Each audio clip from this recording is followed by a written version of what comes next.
We are Louisiana Indivisible. From New Orleans to North Louisiana, from Baton Rouge to the Bayou, from Shreveport to St. Bernard Parish, from Lake Charles to Lafayette to Leesville. Together, we can defend our democracy. We Are Louisiana Indivisible is highlighting people, politicians, and organizations across the state and region that understand there are no kings but king cakes in Louisiana, and that y'all will always mean all. Welcome. I am your host, Joel Sharpton, broadcaster, podcaster, and budding activist in North Louisiana. I'm a lifelong Louisianian, and I am excited to have our guest on today, Paula Stinson. Paula, hello and welcome. Thanks, Joel. Thanks for having me. I'm happy to talk about how people can get involved and get something done politically. Well, in many ways, Paula, you are North Louisiana Indivisible. When I first got aligned with the organization, I was very frankly under the impression that you had founded the local chapter. First and foremost, I've been corrected on that recently. So talk to me a little bit about how you found this organization and when you got involved in a leadership position.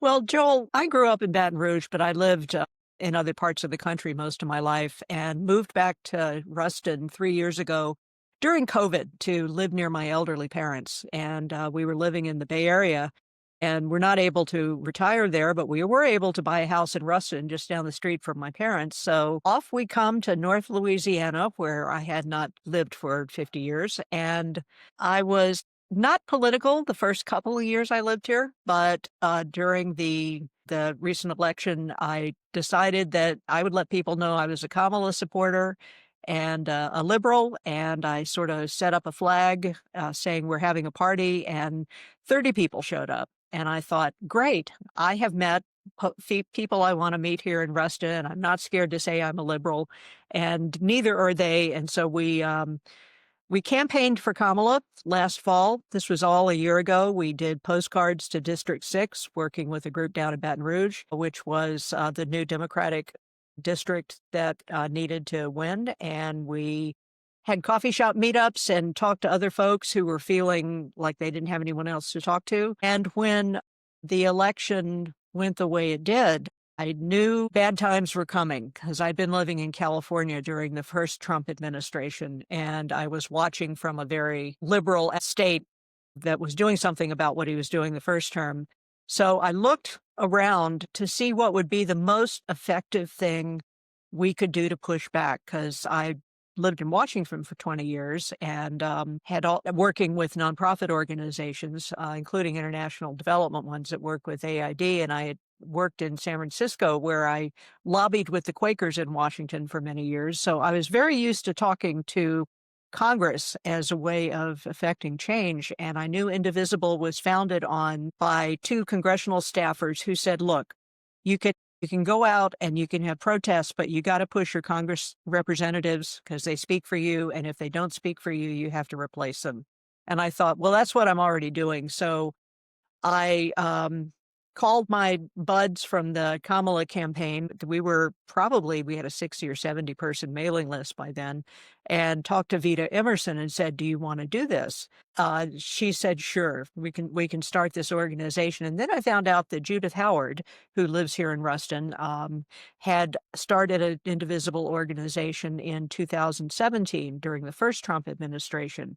And they had met and done a great deal of work until COVID came in. So Indivisible's been around since 2016. They had a lot of groups that started to push back against the first administration. Now they're roaring back with over 2,500 groups around the country and new groups joining every day of people that want to work directly with Congress and in their community to say we want something different, whatever that means for our community. Vita Emerson, who is a stalwart here in Ruston and has run the Ruston Voters League for years and years to encourage people to vote, said, yeah, let's get this started. So we reincorporated as North Louisiana, Indivisible North Louisiana is our official name, and used Judith's mailing list and my mailing list. And we said we were going to do something up here in Ruston and Monroe because we knew that we had to go over to the congressional offices in Monroe because that's where they were. So we incorporated. And then I think 3 days later, we were out in front of Senator Cassidy's office in Monroe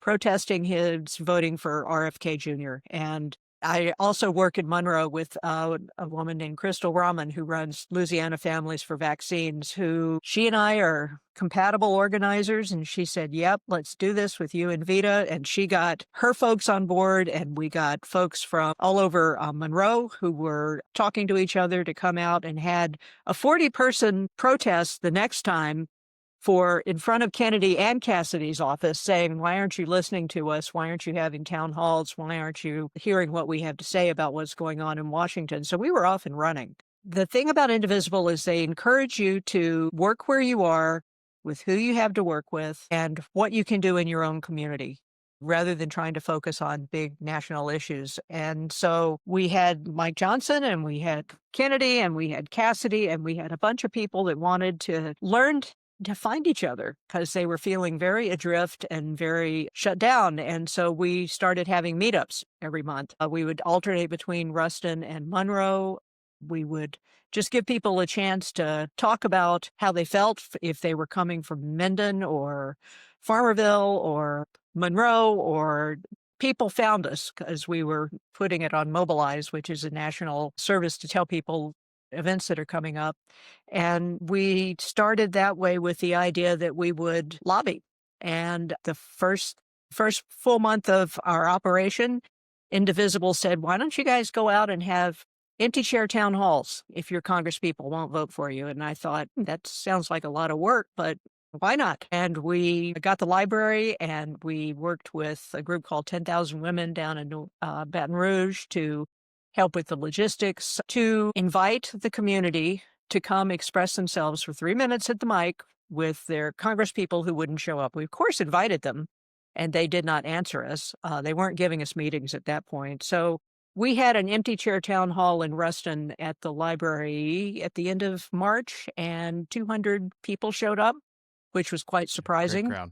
And people were very vocal. They needed to have a place to speak their minds. And we also organized one 2 days later in Monroe at a community center in the Black community, because we had support from the Black community, and we had about 180 people show up there.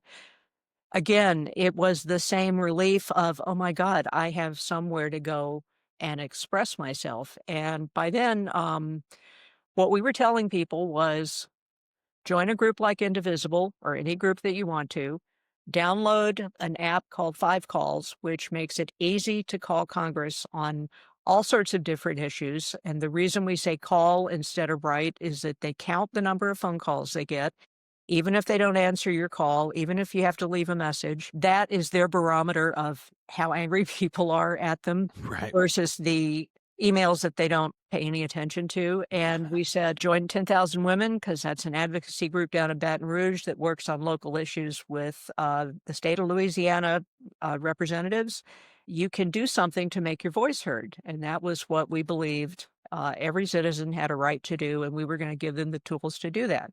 So that's a very long answer to one short question of we built on what had been done here in the first Trump administration, and we used Indivisible's great training tools and models to build a structure that people could come to and get training in advocacy and meet each other. You made a couple of interesting points there, Paula, that I want to hone in on. First and foremost, I want a clarification, because I think this is a common misconception. And you mentioned your initial draw to Indivisible, the thing that put it together for you here, at least, was the Kamala Harris race against Donald Trump last year. Indivisible is a nonpartisan organization. They are not allied with the DNC or any other political Correct. group directly.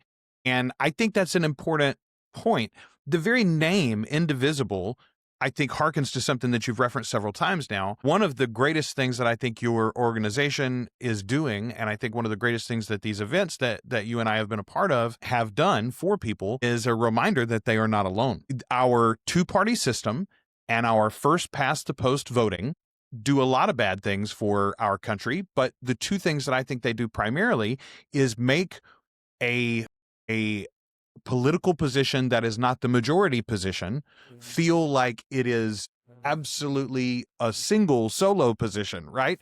Especially in a place like Louisiana, you can look at the voting records. I mean, I believe, correct me if I'm wrong, but I think Trump won Lincoln Parish, where you and I are, all 3 times that he's run. He won the state all 3 times that he ran.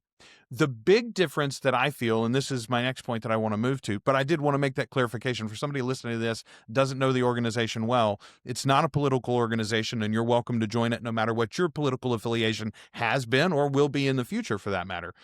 We stand for a handful of things about our republic and our democracy, and holding to the rule of law that we have lived well under so far for the last 250 years, and we're trying to continue that. And again, that's not about a political party. It seems like very often we are fighting one political party in particular, but it doesn't have to be that way, and it shouldn't be that way. That was the point that I wanted to make sure people heard.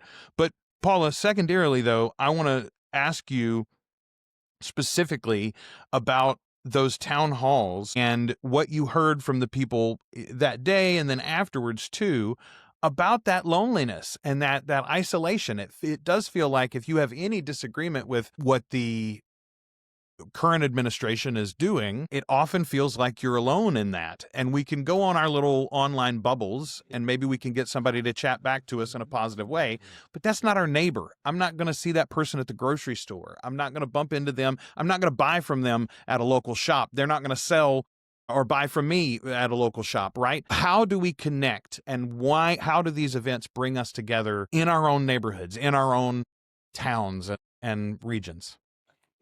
You could not be more correct. The worst thing for people's mental health is to sit at home and doom scroll on their phones. The news is so distressing and you feel helpless to do anything about it. And if you get out and go to something where other people feel the same way, and maybe the organizers don't actually know what to do to solve it either, but they have the next step and they're willing to put it out there so we can all try it together, then you're acting.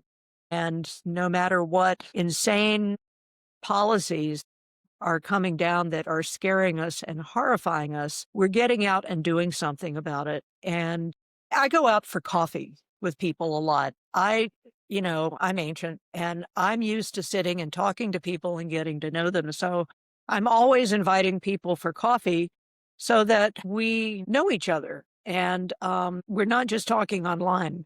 If we had more bandwidth, we would do meetups every other week. And maybe we could. We meet at coffee shops. We had a gallery that we were able to use for a while that had really good AV equipment. We can use the library. I think as busy as we are and as hard as it is to carve out time, the news is so distressing that to get away from the phone and go talk to someone, even if the next step is, well, let's have another meetup, you're doing something. And the distressing news is we're not crazy. The way ICE is being deployed, the way the U.S. Army is being threatened to be sent to U.S. cities, the cutting off of SNAP, which is going to have terrible ramifications, the cutting off of healthcare funds through Medicaid, which in Louisiana is going to mean a lot of rural clinics close and people's healthcare is going to go up. All of these are real threats, and we're not crazy for worrying about them. And you say to yourself, I could sit by and get angry, or I could try to do something with other people here. And another big part of the negative thinking, which I've learned a lot since I've moved to Louisiana, is, well, what can you do in a red state like Louisiana? And the first thing I learned is that no one in Louisiana votes. So all of these elections, you have 20% turnout for most elections, maybe. And we 30 or 40%. cheer for 20% turnout. Yeah. So you have very few voters to decide huge issues in the state, and the current administration in Louisiana likes it like that. They want you to feel afraid. They want you to feel like it's not worth voting. It's not going to count. You're not going to be able to. There's a lot of mental roadblocks they put up to say your voice doesn't matter. And not just mental roadblocks, Paula, but physical roadblocks. Literally, they are Absolutely. reducing locations where you can obtain the necessary documentation to even get the ability to go and vote in person. They're requiring voter ID and then eliminating DMVs, for instance, right? They're Absolutely. eliminating the number of days for early voting, for mail-in Absolutely. voting, for absentee voting, all of those sorts of things. And they're trying to make that even harder. Also, they are continually, and I say they, who is this boogeyman they? It's large business interests. It is, I think, in some ways, the National Republican Party. And specifically, it's the Trump administration and those in the Landry administration at the state level that are enabling all of these ideas too. Louisiana, Texas, Mississippi, over and over again, those states are, Alabama as well, those states are thrown away in the national discussion as, well, Yes. those are solid red states. No, they are gerrymandered, they are oppressed, they are propagandized states. They are states where people who believe in a more progressive social policy in particular, or a more progressive economic policy, are just shouted down. And intimidated, and there's a Yes. feeling of threat that you might not be safe, and there's the sense of what does it matter? And if you organize and you have a lot of people, that is where you start. Can you win the first go around? You Maybe organize. not. You organize. You Yeah. realize that, one, you either have money or you have people power. And we do not have the money of the big tech companies or the oil companies and all the people that put money into Louisiana to make it the way it is. But we do have people who still care about things and we can still talk to each other. So this is where we start because this is the system that we currently have. Indivisible is really big on training you to think about people power and the folks in your community coming together with certain wishes and desires how your community should run. You start locally, and it takes a while. I mean, we're gonna be going after Mike Johnson because we're very angry with what he's doing, and we're gonna be going after Kennedy and Cassidy because they do not listen to us, nor do they vote in our best interests. But you also have to build your people power with where you live and how can you encourage people to get involved civically. And it's a process. We provide a space for people to come and put out their frustrations, but what Indivisible has been putting out is their plan for how to fight against what we see as an authoritarian state that's here and that we don't agree with and we're willing to push back is look at the people in your community that want to meet each other, give them a safe space. Because sometimes if you're a business person in the community, you can't be political, and that's okay. Or you have to be behind the scenes. That's okay. Look at where you have power within your community, within the media, within the military, within the people that run the businesses, within the people that do the churches. Who do you know? How can you talk to them as community members about your concerns, especially with what the Trump administration is doing that is going to impact so many levels of society, even though they lie and say it's not? It is going to come down, and it is coming down on farmers and business owners because of tariffs and people who are going to have to pay thousands of dollars for their health insurance and people up in the more rural parishes who are going to lose their community health centers. I mean, it's not just the poor people that are being impacted. A lot of these decisions have nothing to do with the well-being of people in this country. They have to do with enriching the folks that are supporting him and enriching Trump. And all of the things that we do to create a community that civics, which is paying taxes to have roads fixed, having a library, having a school system, having public parks that we can all use. All of these came about not because the leader decided it would be nice to give it to people, because people said, we want this and we're willing to pay taxes for it. And we're willing to have a nice community to live in that gives us things that we could not do on our own.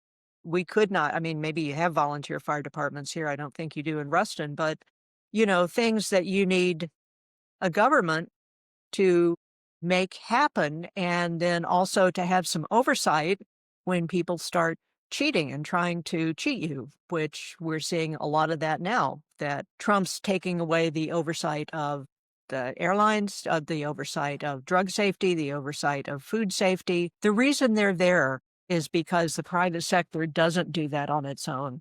And people deserve to be protected and healthy and have a community that functions. And all of this is being stripped away, and people are seeing that. And you just have to have people power if you don't have huge economic power.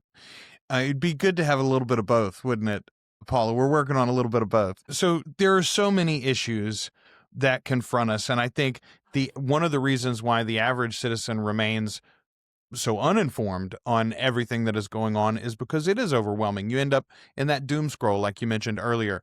So if someone's listening to this and they do feel a little bit of that paralysis almost, what could I possibly do? What change could I make, especially in this region? What's the number one thing what's the first step that somebody can take? What's the most important action that the average citizen can take to get involved and become part of this general movement towards, again, not one political party or one political candidate, but a better society for all of us?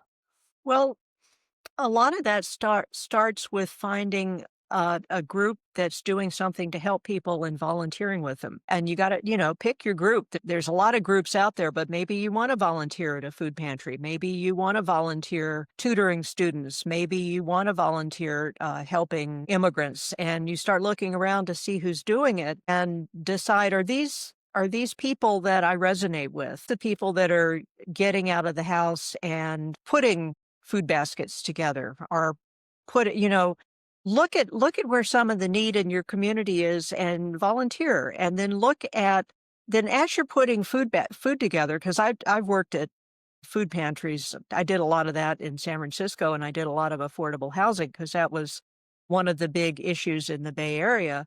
But you realize that these problems don't have to be this bad, and you realize that there should be other solutions, because there are other solutions out there, and that you're going to have to start. If you're a Quaker like I am, you're very nice when you go in and talk to people and you build relationships. And if you're not a Quaker, you raise some hell and go talk to your electeds, or you realize it's coming from the federal or the state, but you realize that things don't have to be this way. And you have as much right as anyone else to speak up and say, why are we having so many people starving in this town? This is ridiculous. Why are we having, people dying on this street when there should be a stop sign there?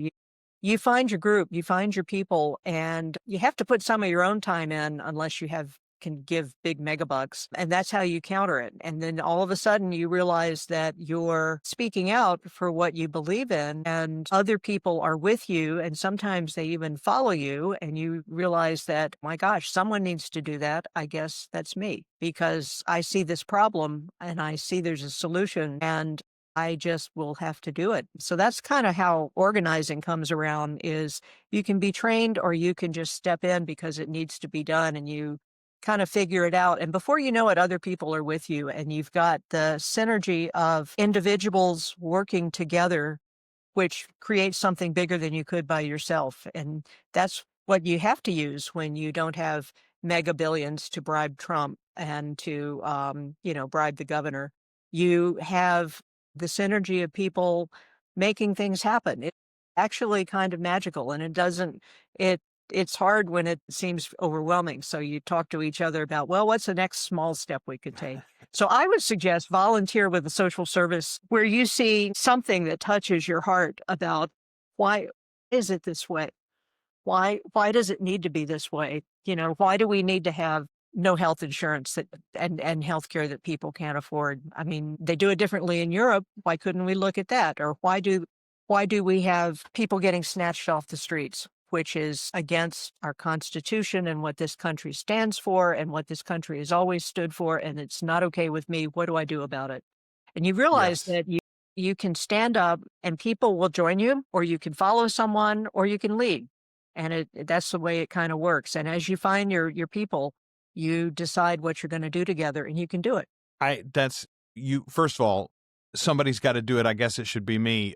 That was that quote I was looking for, Paula. I knew you had it in you. But also, we all bring our own tools to the table, right? Somebody's got a louder voice. Somebody's got a little more time in their day. Somebody's got a little more money in their checking account. Somebody's got a connection to a local business. Somebody's got access to a space. Somebody's got the microphone. We all bring.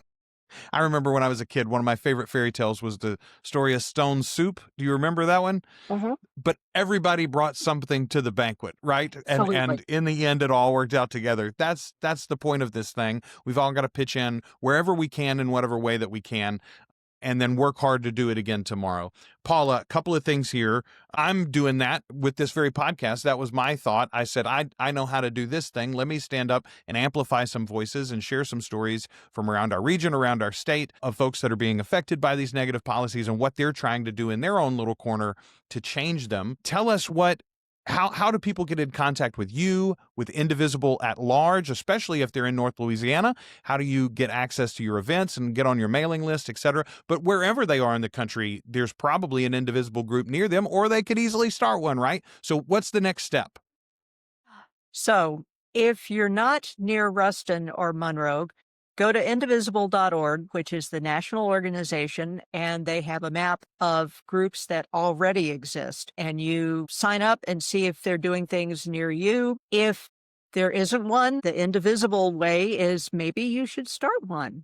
We have a whole page here of how to start a group and what to do and how to get, how to make decisions and how to decide what to do next. If you want to talk to us in Ruston or Monroe, we actually have a website, www.indivisiblenorthla.org, and you can send us a request for information, or you can sign up for our newsletter. I try to get a newsletter out once a week talking about what's going on in this part of Louisiana, our corner of the state, because there is an Indivisible group in Shreveport, although we support them and we support a lot of what they do. Sign up for our newsletter or look on Mobilize when we have events open to the public. We try to have something every couple of weeks that you can come to, or send me an email at news@indivisible.northla.org, and I'll try to get back to you. And the more ideas you have, this is the place to bring them, because if you've always wanted to try setting up community support activity, we're the kind of people that will help you do that. If you find people that want to help you, all of a sudden you're in business. We are focusing on advocacy and lobbying and organizing voters here on out for the 2026 midterms. And for Ruston right now, that means voter registration. We're designing programs to train people to go out and do that. You're welcome to join us. In Monroe, they're talking about organizing precincts, which is talking to voters in your own home community and letting them know that, 1, are they registered? 2, do they vote? If not, why don't they vote? Let's talk about why you should vote, and how do you plan to vote in the upcoming midterms and in the primaries next April. There's some specific political organizing that's going on, and we're not doing it with the Democratic Party. We're doing it as Indivisible volunteers, believing that the power of the people can make a difference. And if you get out and vote, we have 20% turnout in Ruston. You're not talking about a lot of people, and if they show up, you can swing election. Really make a difference. Really make a difference. Swing an entire election. Indivisible.northla.org, and sign up for our newsletter and send me an email. We'll try to have more orientation groups, probably over at the coffee shop on Saturdays. But again, you're limited. If you have something that you would like to work on, bring it to us. You may end up being in charge of it because we're volunteers, but we support community efforts. We have a group that talks about immigration. We have a group that talks about LGBTQ issues and support for that and advocacy. We have a group that talks about, right now we're focused on voting, getting people registered, getting people to turn out to vote, and looking at what legislation is coming down through Louisiana that is going to keep people from voting, because we know it's coming. So that's how you pick one thing and you work with other people on it, and the other stuff is terrible and you do the best you can, but at least you're doing something in your community. And also, when we get together at our coffee shops, you're allowed to say how crazy this is all making you. And if you don't want to get out of bed that day, we understand. One of the things that I think that does lead to this demoralization and deactivation of the average American voter is the feeling that, well, I can't affect national politics. I'm just one vote amongst, 75 million votes and counting. And so what would it matter? For Louisianians specifically, you look at what happened during the last administration, and so many of the worst policies that would have hurt the average citizen in this state were blunted by a governor who was not working in conjunction with the president. And now we have exactly the opposite. We've got a governor for the state of Louisiana and largely a legislature that is moving in lockstep with the president's decisions and ideas, which is going to mean that all of these outcomes at the federal level are affecting the average person in our state very directly and more immediately than they would have the last time around. It's a different ballgame, so we need to have a little bit of a different strategy. Yeah. Paula, thank you for continuing to build that strategy for us. Thank you for building a clubhouse for us to all hang out in and help maintain it so that we can get together and try to move forward each and every day in whatever way we can. What we're doing, Joel, is we are building the plane as we're flying it. That's it. It's bigger than the clubhouse. We're flying that plane, and you all are all welcome to join. Can I just say one last thing? When Yes, we please. had the last No Kings 2 party, we had a big party in front of Civic Center in Ruston, and we had 319 people come out, and everyone had a ball. And they had 250 people come out in Monroe. Across the United States, 7 million people showed up at 2,500 rallies to say they were extremely unhappy and willing to do something about what this current administration is doing. And believe me, people took notice because they then went and voted the next week and made some big changes. But what I heard from Indivisible was the power of this. So we were part of a 7 million person strong, I care, I'm going to do something about it, I'm here, speaking out. Peaceful, by the way, nationwide. I just want to point out, not an arrest, not an injury, not from members of the rallies. Anyway, there were a few antagonistic incidents around the country from counter protesters, but and it was not a single incident at the rallies. It was democracy as its purest, we the people. Yes. And what I heard from Indivisible is that this go around, there were a lot more organizing in small red towns like Ruston and Monroe that hadn't come out before and said enough is enough, and I'm here. And that got a lot of people's notice, and that's what we're doing here, is organizing across every state and in places where people feel isolated and alone and saying, nope, we're going to do this. So I urge you to join us. I don't know where the plane's going. I mean, we know where we want it to go. Not sure how we're going to get it there, but it will. We're still in the air. So Indivisible, NorthLA.org. Thank you. Paula Stinson with Indivisible North Louisiana. We appreciate your time today. And folks, we're going to keep having these conversations. We're going to highlight politicians, people, organizations around the region and around the state that are trying to bring us together because we are indivisible. We are Louisiana Indivisible. Listen, share with your friends and neighbors, and help us work for a better tomorrow in Louisiana and beyond.